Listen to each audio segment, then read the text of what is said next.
بإسلامهم، بإيمانهم، بعقيدتهم. كان أحدهم إذا كان على فراش الموت بقي شامخا راسخا.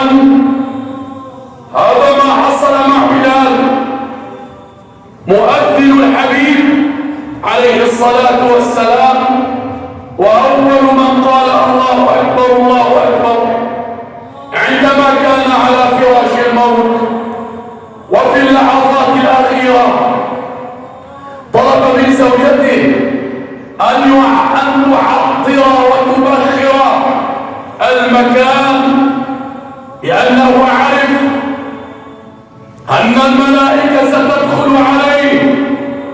عطر المكان، بخر المكان. فقالت وويلاه ومصيبتاه وبللاه. قال لها لا تقولي ومصيبتاه مع أنه على فراش الموت، لا تقولي وويلاه وكرباه، ولكن قولي وفرحتاه وطرباه. غدا نلقى الأحبة محمدا وصحبه.